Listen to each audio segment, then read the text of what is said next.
What's up, creeps, and welcome to the Let's Talk Horror channel. Now, I might look like an absolute wimp, but believe it or not, I have never been scared by a horror film. Now, I know that's hard to believe because over my lifelong life of being a fan of horror, I've probably watched hundreds, if not thousands, of horror movies. Thousands might be too many, but you never know. But I've watched so many from such a young age. And like so many of you horror fans out there, I started watching horror way younger than I should have been able to watch some of these movies. But it sucks. Sometimes it sucks because I know a lot of you horror fans out there crave the fear and the fright and the adrenaline that you get from watching these movies when you get scared.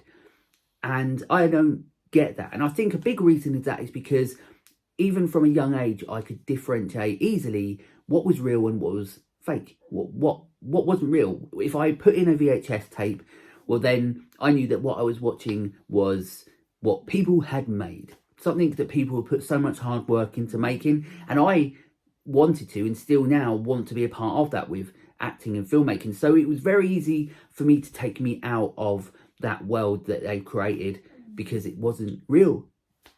But, and the reason I'm doing this video is because there is something that sticks with me or stuck with me. And there are certain things and layers to things that have always psychologically been in my mind that never leave me. And that is an idea, a story, a concept in horror.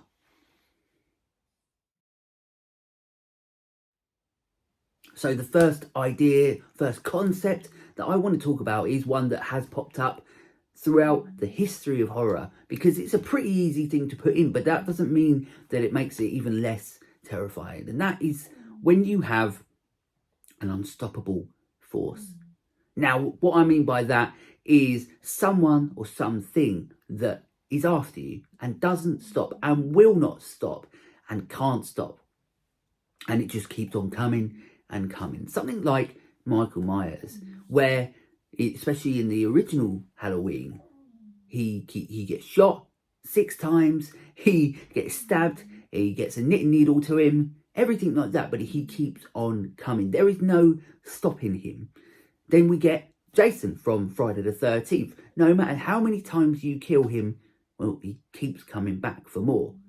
And that, to me, even from a young age to now, is a scary thought because a lot of these ideas, a lot of these concepts that I'm talking about on a psychological standpoint is when I start thinking, imagine if these were carried over into the real world. What if we lived in this earth, on this earth that we do, in the real world, and these things occurred? An unstoppable force that was real, that came after you and wouldn't stop until it got you.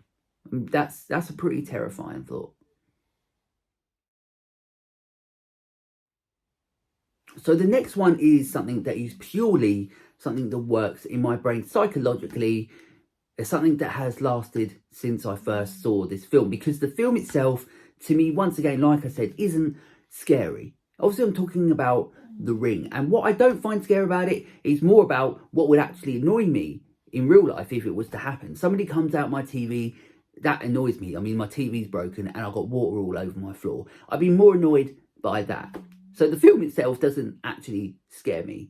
But once again, it becomes about the idea, the psychological side, or the impact that the story had on me at the time and still continues to. Because imagine if you were in a situation where you watched a tape and in 7 days you knew that you were going to die and there was nothing you could do about it. Once again, it's a terrifying thought, and it doesn't even, and that's why this idea is so clever, it doesn't even have to relay to watching it on a VHS tape. It could be within music. It could just be watching anything on TV. It could be anything that you see or hear. And imagine if then you knew that in 7 days you were going to die. To me, that's a terrifying concept because, I mean, what do you do then? Do you surrender to it and go, well, now I know that I haven't got long to live, so that is what it is? Do you go and spend every penny that you've got on living the life that you wanted to and not give a shit? Or do you just sort of break down and realise, look, well, that's it. And I'm done in 7 days. Once again, it comes down to who we are as people. But at the same time, it makes for such a unique and sort of terrifying idea that there's nothing we can do, but we do sit there and know that in 7 days, we're a goner. So the next one comes from something film-wise that is actually pretty modern in the grand scheme of everything else that I've got here as well, or thought about, because most of these are ones that have come from my youth. But every now and again you get a more recent one that you, as an idea, cannot stop thinking about. And that is from The Purge. Now, imagine if we lived in a world, a society, that deemed this the greatest, best idea to heal the world in a way, or to let people let out their frustrations, or whatever, and this was it. Like, this was their plan to do it. It's a terrifying thought. And also, it becomes about your morals, psychologically as well, how that plays on you. Do you become the person that stays at home and protects yourself and protects your family and everyone that you can within your own home? Or do you become one of the people that goes out and commits these horrible, horrible crimes because you can? And that is a scary thought, because put into the real world, I mean, look, we live in a pretty dark place, especially as of now. And if something like this was to happen, it would be a pretty terrifying thought right now as to where I think a lot of more people would sway to do than what they should do. So this one actually, once again, is sort of part of another modern horror film from It Follows. And it sort of goes back to my first concept that I was talking about in regards to an unstoppable force. Now, what I was talking about at the start is ones that you could see. But imagine how terrifying it would be if you had something that just kept coming after you that you couldn't see. I mean, it takes it that extra level even further and scarier, because you don't know where it is. And it could be there with you in the room. It could be with me right now and I cannot see it. And that is terrifying. And they expertly show this, even from the opening scene in It Follows, which is an amazing movie. But as a concept, an unstoppable force that keeps on coming and you can't see it. Well, how do you overcome that? What have you got to do to figure all this out? And if you don't, well, then you don't survive it. But not being able to see your enemy, not being able to see this person that is after you, whether it's man, myth, or monster, well, what are you going to do? And sticking with the idea of something that you cannot see, imagine if the world that we live in, that we think we know, well, we literally don't know anything. Because in John Carpenter's They Live, Rowdy Roddy Piper is living on the world, the same world that we do.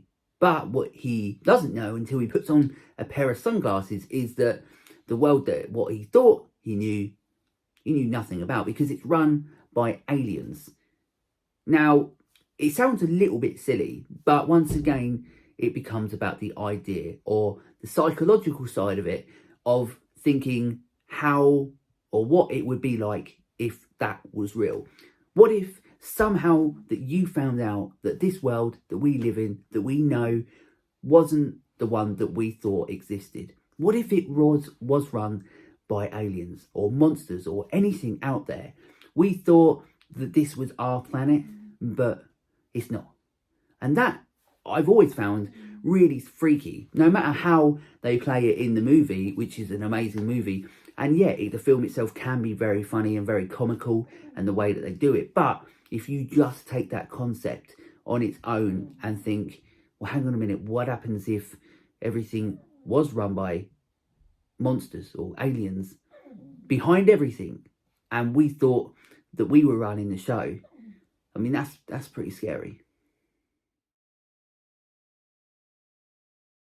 So this one here is one of the reasons mainly I wanted to do the video, because it is a concept, an idea that I absolutely love, but also terrified of at the same time, because it is another one that has been with me throughout most of my life. Now, I watched the movie Candyman from a very, very young age, way younger than I should have, like so many of us out there, and it has stuck with me ever since. Now, it has been an inspiration to me in regards to the movie itself, in regards to filmmaking, because it is, once again, a very rare exception of a film that ticks every box.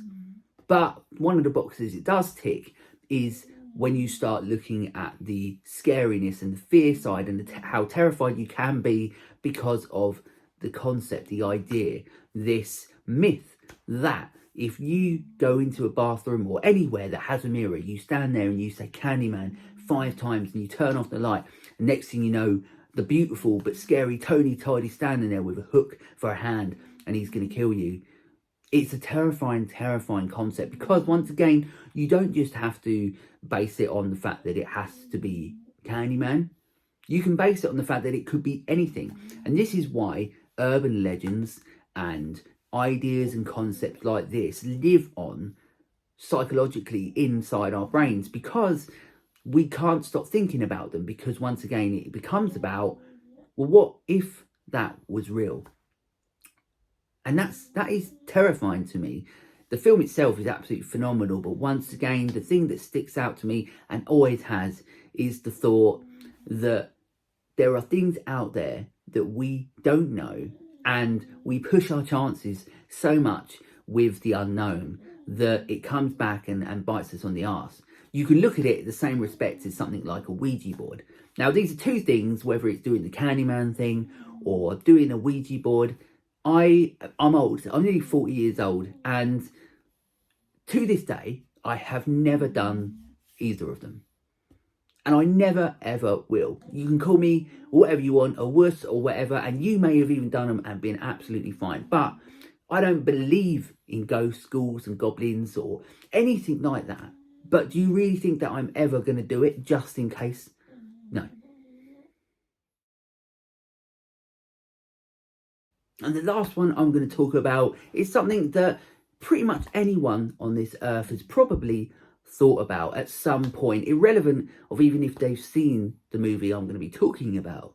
And that is, if you went to bed at night and when you went to sleep and you started dreaming, well, you didn't wake up because there was a monster, a dream demon trying to kill you in your dreams. And if he's successful, well, then you don't wake up again. And that is a terrifying thought, brought brilliantly to life, as we know, in A Nightmare on Elm Street, played brilliantly by Robert Englund as Freddy Krueger, but with Wes Craven being the master of horror that he is, bringing such a unique and amazing concept and idea that has terrified so many people and will continue to terrify so many people. Whoever watches this film, even to this day, will not be able to not think about when they go to bed that night. Well, if they go to sleep, they're at the mercy of a dream demon or anything like that. It doesn't have to be Freddy Krueger. I'm not saying we're going to go to bed and think about Freddy Krueger trying to kill us, but it can be anything. It's a terrifying, terrifying thought that knowing that we could go to sleep and not wake up in the morning. Now, that could just happen anyway, but it makes it even worse knowing that it could be someone like Freddy Krueger that's coming after us and tormenting us and trying to kill us in the most horrible ways, why there's nothing we can do about it. We are at the mercy of these monsters that haunt our dreams, that haunts our minds, and that's just while we're asleep. So that's it, that's the video. As I said, these are the personal stories, ideas, concepts that have always stuck with me, whether it is from when I was a kid or any of the newer ones. They are the things, the ideas, as I say, that really, really have a lasting impact on me, because once again, it all becomes about, what if these were real? What if this could actually happen? And what do you do if you can do anything? Is it out of your control? or is it something that you can do something about? And we've seen enough horrors to know that more than likely we're fucked.